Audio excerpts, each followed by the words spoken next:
ابن ماجہ حضرت انس رضی اللہ تعالیٰ عنہ سے راوی کہتے ہیں کہ رمضان آیا تو حضور اقدس صلی اللہ تعالیٰ علیہ وسلم نے فرمایا، یہ مہینہ آیا، اس میں ایک رات 1000 مہینوں سے بہتر ہے۔ جو اس سے محروم رہا ہر چیز سے محروم رہا، اور اس کی خیر سے وہی محروم ہوگا جو پورا محروم ہے۔ بیہقی شعب الایمان میں ابن عباس رضی اللہ تعالیٰ عنہ سے راوی کہتے ہیں کہ جب رمضان کا مہینہ آتا تو رسول اللہ صلی اللہ تعالیٰ علیہ وسلم قیدیوں کو رہا فرما دیتے اور سائل کو عطا فرماتے۔ بیہقی شعب الایمان میں ابن عمر رضی اللہ تعالیٰ عنہ سے راوی کی نبی صلی اللہ تعالیٰ علیہ وسلم نے فرمایا، جنت ابتدائے سال یعنی شروع سال سے سال آئندہ آنے والے سال تک رمضان کے لیے آراستہ کی جاتی ہے، یعنی سجائی جاتی ہے۔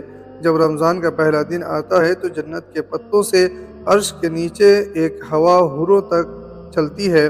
وہ کہتی ہے کہ اے رب، تو اپنے بندوں سے ہمارے لیے ان کو شوہر بنا جس سے ہماری آنکھیں ٹھنڈی ہو اور ان کی آنکھیں ہم سے ٹھنڈی ہو۔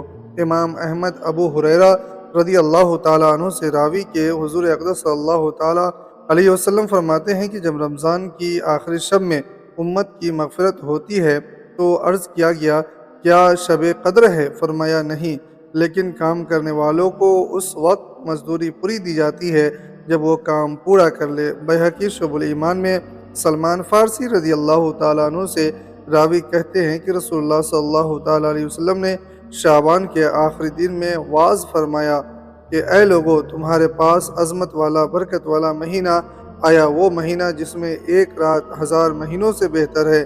اس کے روزے اللہ تعالیٰ نے فرض کیے اور اس کی رات میں قیام یعنی نماز۔ جو اس میں نیکی کا کوئی کام کرے تو ایسا ہے جیسے اور کسی مہینے میں فرض ادا کیا، اور اس میں جس نے فرض ادا کیا تو ایسا ہے جیسے اور دنوں میں 70 فرض ادا کیا۔ یہ مہینہ صبر کا ہے اور صبر کا ثواب جنت ہے، اور یہ مہینہ مواسات کا ہے، اور اس مہینے میں مومن کا رزق بڑھایا جاتا ہے۔ جو اس میں روزے دار کو افطار کروائے اس کے گناہوں کے لیے مغفرت ہے اور اس کی گردن آگ سے آزاد کر دی جائے گی، اور اس افطار کرانے والے کو ویسا ہی ثواب ملے گا جیسا روزہ رکھنے والے کو ملے گا، بغیر اس کے کہ اس کے اجر میں سے کچھ کم ہو۔ ہم نے عرض کیا کہ یا رسول اللہ، ہم میں سے ہر شخص وہ چیز نہیں پاتا جس سے روزہ افطار کرائے، تو حضور صلی اللہ تعالیٰ علیہ وسلم نے فرمایا کہ اللہ تعالیٰ یہ ثواب اس شخص کو دے گا جو ایک گھونٹ دودھ یا ایک خرما چھہارا یا ایک گھونٹ پانی سے افطار کرائے، اور جس نے روزہ دار کو بھر پیٹ کھانا کھلایا اس کو اللہ تعالیٰ میرے حوض سے پلائے گا کہ کبھی پیاسا نہ ہوگا یہاں تک کہ جنت میں داخل ہو جائے گا۔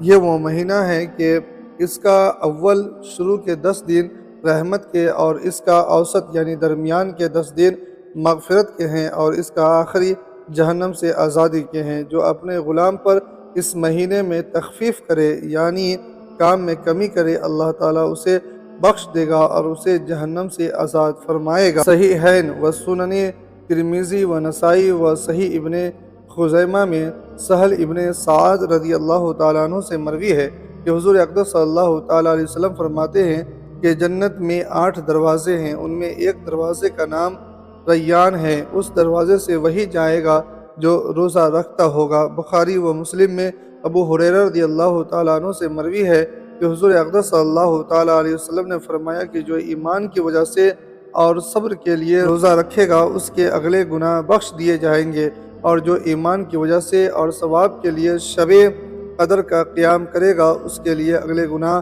بخش دیے جائیں گے۔ امام احمد و حاکم طبرانی کبیر میں اور ابن ابی دنیا اور بیہقی شعب الایمان میں عبداللہ ابن عمر رضی اللہ تعالیٰ عنہ سے مروی ہے کہ رسول اللہ صلی اللہ تعالیٰ علیہ وسلم فرماتے ہیں کہ روزہ و قرآن بندے کے لیے شفاعت کریں گے۔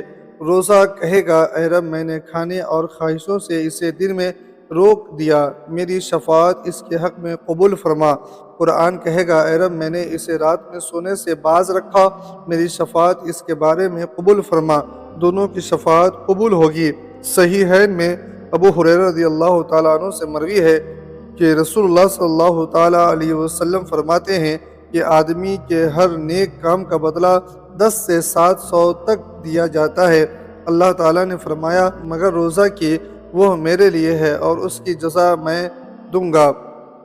بندہ اپنی خواہش اور کھانے کو میری وجہ سے ترک کرتا ہے۔ روزہ دار کے لیے دو خوشیاں ہیں، ایک افطار کے وقت اور اپنے رب سے ملنے کے وقت، اور روزہ دار کے منہ کی بو اللہ تعالیٰ کے نزدیک مشک سے زیادہ پاکیزہ ہے۔ اور روزہ سپر اور جب کسی کے روزے کا دن ہو تو نہ بےہودہ بکے اور نہ چیخے، پھر اگر اس سے کوئی گالی گلوچ کرے یا لڑنے پر آمادہ ہو تو کہہ دے کہ میں روزہ دار ہوں۔ اس کے مثال امام مالک و ابو داؤد و ترمذی و نسائی و ابن خزیمہ نے روایت کیا ہے۔ طبرانی اوسط میں اور بہقی ابن عمر رضی اللہ تعالیٰ عنہ سے راوی کے حضور اقدس صلی اللہ تعالیٰ علیہ وسلم نے فرمایا کہ اللہ تعالیٰ کے نزدیک اعمال 7 قسم کے ہیں، تو عمل واجب کرنے والے اور 2 کا بدلہ ان کے برابر ہے، اور ایک عمل کا بدلہ 10 گنا اور ایک عمل کا معاوضہ 700 گنا ہے۔ ایک وہ عمل ہے جس کا ثواب اللہ ہی جانے۔ وہ 2 جو واجب کرنے والے ہیں ان میں ایک یہ ہے کہ خدا سے اس حال میں ملے کہ خالص اسی کی عبادت کرتا تھا، کسی کو اس کے ساتھ شریک نہ کرتا تھا، اس کے لیے جنت واجب ہے۔ دوسرا یہ کہ جو خدا سے ملا اس حال میں کہ اس نے شریک کیا تو اس کے لیے جہنم واجب۔ اور تیسرا یہ کہ جس نے برائی کی اس کو اسی قدر سزا دی جائے گی۔ اور چوتھا یہ کہ جس نے نیکی کا ارادہ کیا مگر عمل نہ کیا تو اس کو ایک نیکی کا بدلہ دیا جائے گا۔ اور پانچواں یہ کہ جس نے نیکی کی اسے 10 گنا ثواب ملے گا۔ اور چھٹا یہ کہ جس نے اللہ کی راہ میں خرچ کیا اس کو 700 کا ثواب ملے گا۔